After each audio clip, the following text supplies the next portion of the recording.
Let's see. McDonald's hamburgers? And some French fries? Don't they look delicious? And some triple thick McDonald's shakes?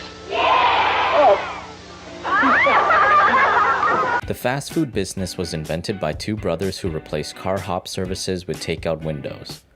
Customers didn't like the idea of having to serve themselves and drove off. Business went down. The brothers almost quit 3 times. But in time, customers came back. They couldn't resist their quality hamburgers, fries, and milkshakes.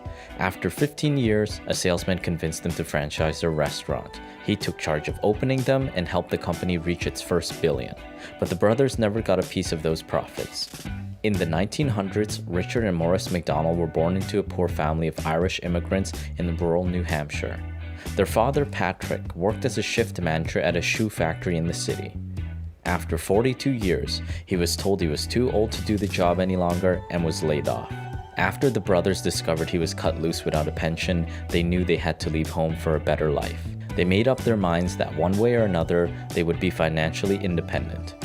When they graduated high school, they vowed to be millionaires by age 50, the opposite of where their dad had been at that age. They dreamt about directing and producing movies and landing gigs. In the 1920s, they moved to California and worked for Columbia Movie Studios.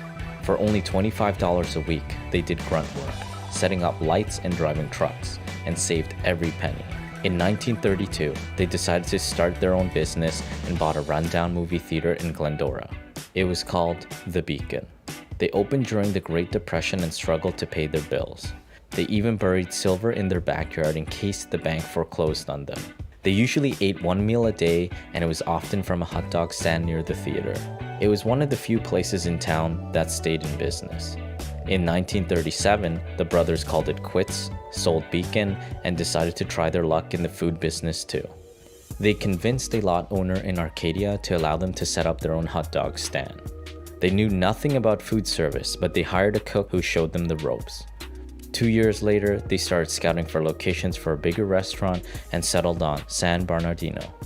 In 1940, they opened a barbecue restaurant that turned out to be successful. But after World War II, they realized the business wasn't growing even though their parking lot was always full. So they decided to close the restaurant and reopen with a different design, one that they would come up with on their own. In an interview, Richard explained, "Most architects don't really understand drive-ins. Maybe it's because not many ever worked in one." At a tennis court behind their house, the brothers grabbed some chalk and drew a floor plan and equipment layout on the ground. 5 employees joined them and pretended to prepare hamburgers, French fries, and milkshakes. The brothers' goals were to find the right measurements to create an efficient system. That same night, it rained and the chalk washed away. The brothers had to start all over again. 3 months later, they reopened the restaurant and shortened the menu. Instead of offering dozens of options, they only served hamburgers, fries, and milkshakes. They also replaced their carhop service with takeout windows so that each customer would receive their order in less than a minute. Many of them drove off when a carhop didn't come by their window. Others complained about the limited menu. Business dropped more by half, and the brothers were close to losing everything. In an interview, Richard said, "We almost threw in the towel 3 times. People said we were cuckoo. Nobody wanted to wait on themselves or throw away their own trash." Slowly, the business started to pick up again and drew in huge crowds. By 1953, their gross sales had skyrocketed to over $300,000 annually. A year later, the brothers had sold 21 franchises and opened 9 outlets. At that time, Ray Kroc was a milkshake machine salesman. He kept getting calls from restaurant owners all over the US asking for the same thing. "I want one of those mixers of yours, like the McDonald brothers have in San Bernardino, California." He got curious and started looking into them. San Bernardino was a quiet town, practically a desert back then. Yet, the brothers had 8 milkshake machines in the restaurant. It was shocking to Ray since each one cost $150 apiece. One day, he flew from Chicago to Los Angeles for business. The next morning, he drove to San Bernardino to check out the McDonald's Brothers restaurant. It was a typical ordinary-looking drive-in, but it was surrounded by a huge crowd. He peeked inside and saw that the kitchen became an assembly line. One person cooked the burgers, one wrapped them, another one made the milkshakes, and yet another worked at the counter. It was the most impressive operation he had ever seen. So he stuck around for a few hours and introduced himself to Richard and Morris.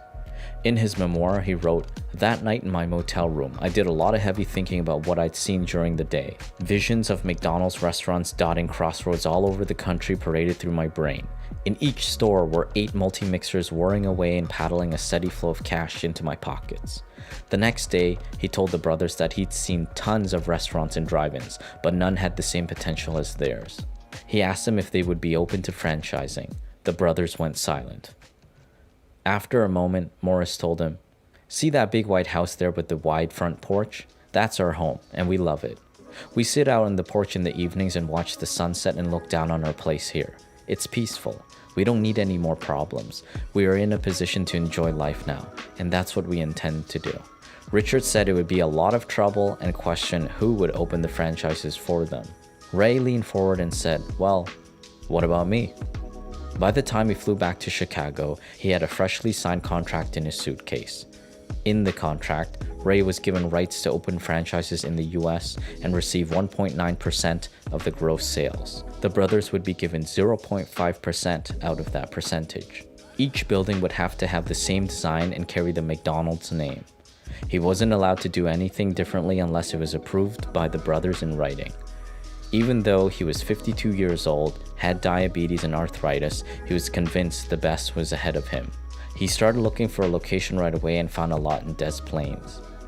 That turned out to be the easy part for him. After meeting with a contractor, he realized that there was a problem with the design he had to follow. Unlike the San Bernardino location, he needed to create a basement for the furnace. The brothers told Ray to go ahead and build one, but they never gave their approval in writing. It was then that Ray realized his contract would create a lot of issues. His attorney gave up on the situation. When he hired another one, he quit too and said that he was crazy to continue under such conditions. He warned Ray that if the brothers decided to shut him down, he couldn't protect them. "Let him try," Ray said. In 1955, Ray finally opened his first franchise. Every morning, he went down to the restaurant to help his staff open. In his memoir, he wrote, "The janitor would arrive at the same time I did, and if there was nothing else to be done, I'd help him.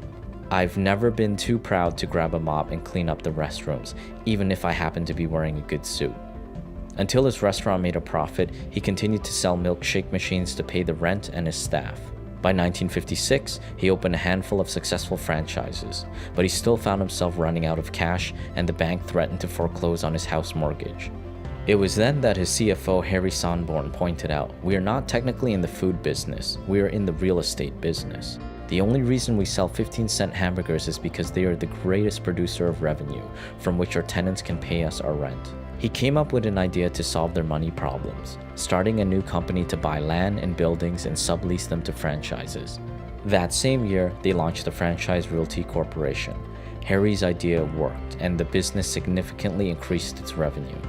They signed up more franchises and promoted the slogan, "In business for yourself, but not by yourself."